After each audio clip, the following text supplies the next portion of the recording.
Ghost story भूत। जिसने खुद अपनी हत्या की गुत्थी सुलझाई। 124 साल पुरानी कहानी तो जानिए। अमेरिका में एक भूत ने अपनी मर्डर मिस्ट्री सुलझाने में पुलिस की मदद की थी।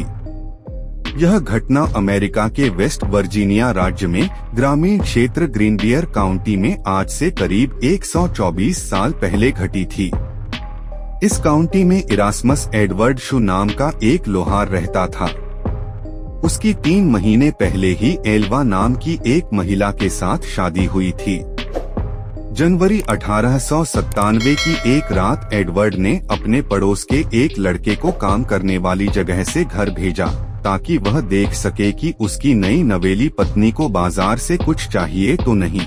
घर की सीढ़ियों पर पड़ी मिली थी लोहार की पत्नी। जब यह लड़का ग्रीनबियर काउंटी में उसके घर के दरवाजे पर पहुंचा तो उसने एल्वा को सीढ़ियों के नीचे पड़ा पाया। एक पल के लिए वह लड़का ठिठक गया। उसे समझ नहीं आ रहा था कि वह क्या करे। उसने एल्वा को सीधा किया और चेक करने की कोशिश की कि आखिर हुआ क्या है।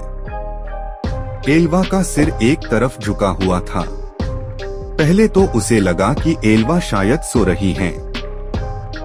वह चुपचाप उनकी ओर बढ़ा और मिसेस शू कहकर उन्हें जगाने की कोशिश की। कोई जवाब न मिलने पर वह घबराकर वहां से दूर चला गया और अपनी मां को इस बारे में बताया। पड़ोसी महिला ने डॉक्टर और सरकारी अधिकारी को बुलाया।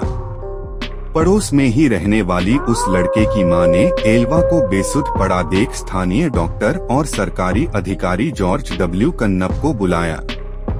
सूचना देने के लगभग 1 घंटे तक कन्नप घटना स्थल पर नहीं पहुंचे, लेकिन तब तक एडवर्ड शू वहां पहुंच चुका था।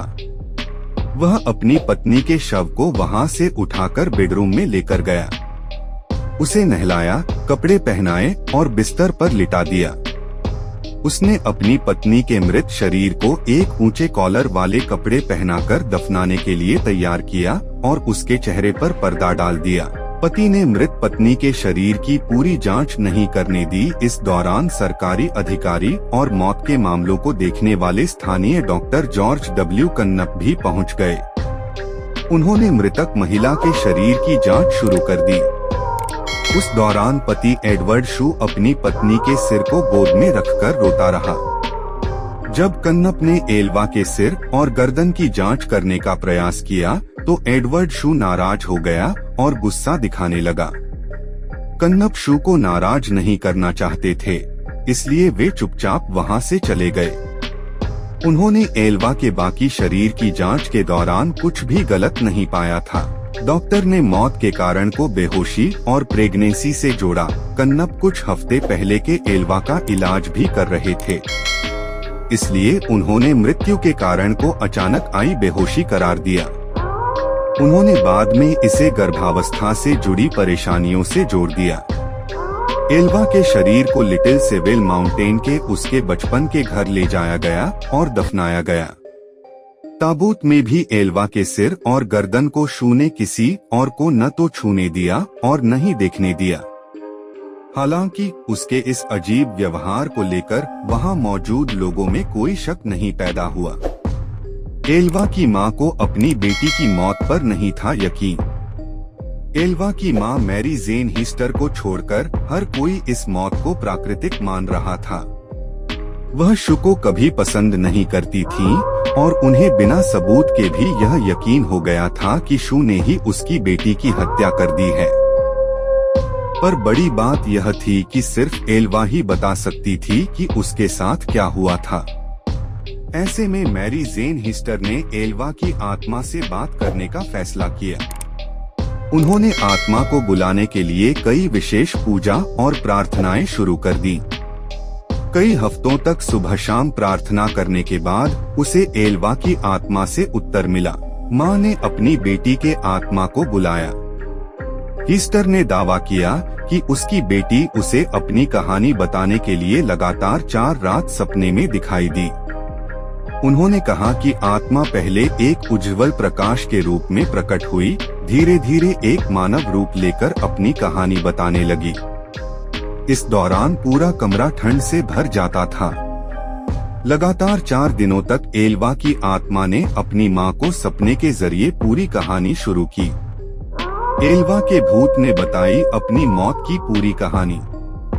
एल्वा के भूत ने उसकी मां के सामने कबूल किया कि शू ने उसके साथ क्रूरता की और दुर्व्यवहार किया। एक रात जब एल्वा ने रात को खाने में मीट नहीं बनाया तो उसने एल्वा पर हमला कर दिया और मारपीट की। शू ने मारपीट के दौरान एल्वा की गर्दन तोड़ दी थी, जिसके बाद एल्वा के भूत ने अपना सिर पूरी तरह से पीछे घुमाया और वहां से चली गई।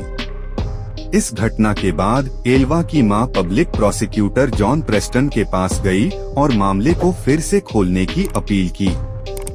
प्रेस्टन ने भूत के बारे में उसकी कहानी पर विश्वास किया और आसपास के लोगों से पूछताछ शुरू कर दी। सरकारी वकील ने शव को कब्र से निकलवाकर जांच करवाई।